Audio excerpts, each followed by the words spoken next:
আসসালামু আলাইকুম রাহমাতুল্লাহ। আপনার সাফল্যে কি কেউ হিংসা করছে? অকারণে কি কেউ আপনার ক্ষতি করার চেষ্টা করছে, কিংবা আপনার পেছনে ষড়যন্ত্রের জাল বুনছে?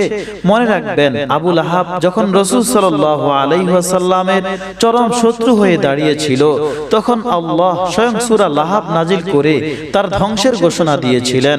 আজ আমি আপনাদের 21টি গোলমরিচ এবং সূরা লাহাবের এমন এক শক্তিশালী আমলের কথা বলবো, যা বিশ্বাসের সাথে করতে পারলে ইনশাআল্লাহ আপনার শত্রুর সব চাল উল্টে যাবে এবং সে নিজের গর্তে নিজেই পড়বে। মনোযোগ দিয়ে শেষ পর্যন্ত দেখুন, কারণ এই আমলের নিয়মটি অত্যন্ত স্পর্শকাতর। আমলের পূর্ব শর্ত ও সাদাকা। যে কোনো শক্তিশালী আমল করার আগে দুটি শর্ত পূরণ করা জরুরি। প্রথমত, আমলটি অবশ্যই জায়েজ কাজের জন্য হতে হবে। অন্যায়ভাবে কাউকে কষ্ট দেওয়ার জন্য এটি করবেন না। দ্বিতীয়ত, আমলের আগে কিছু দান সদকা করুন। এটি হতে পারে সামান্য কিছু টাকা পয়সা বা পাখিদের জন্য কিছু শস্য দানা। সদকা আপনার চারপাশের সব বিপদ ও বাধা দূর করে আমলটিকে দ্রুত কার্যকর করতে সাহায্য করবে। এরপর নবী করিম সাল্লাল্লাহু আলাইহি ওয়াসাল্লামের উপর কয়েকবার দুরূদ শরীফ পাঠ করে আমলটি শুরু করুন। আমলটি কিভাবে করবেন?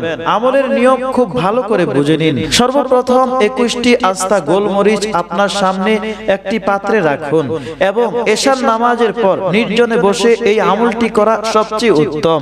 সর্বপ্রথম একটি গোলমরিচ হাতে নিন এবং একবার সম্পূর্ণ সূরা লাহাব পাঠ করুন। বিসমিল্লাহির রহমানির রহিম। তাব্বাত ইয়াদা আবি লাহাবিন ওয়া তাব মা আগনা আনহু মালুহু ওয়া মা কাসাব سيصلى نارا ذات لهب وامرأته حمالة الحطب في جيدها حبل من مسد। এই সূরাটি পড়ুন এবং মনে মনে শত্রুর পরাজয়ের কল্পনা করে গোলমরিচটিতে একটি ফুঁক দিন। এভাবে একে একে 21টি গোলমরিচের উপর 21 বার সূরা লাহাব পাঠ করে ফুঁক দিন। পড়া শেষ হলে এই 21টি গোলমরিচ জ্বলন্ত আগুনে বা চুলার ভেতরে ফেলে দিন। কল্পনা করুন, আপনার শত্রুর সব অশুভ উদ্দেশ্য এই আগুনের মতোই পুড়ে ছাই হয়ে যাচ্ছে। আমলটি করার আগে কিছু সুগন্ধি ব্যবহার করুন এবং মহিলারা হিজাব ব্যবহার করুন। যদি না থাকে, ক্রয় করার জন্য ভিডিও ডেসক্রিপশনে লিংক দেওয়া আছে, সেখান থেকে ক্রয় করতে পারবেন।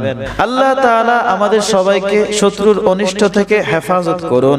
এই ভিডিওটি শেয়ার করে অন্য ভাই বোনদের সচেতন হওয়ার সুযোগ করে দিন। আপনি যদি এই আমলটি করতে চান বা আপনার কোনো বিশেষ উদ্দেশ্য থাকে, তবে কমেন্টে ইনশাআল্লাহ লিখে জানান।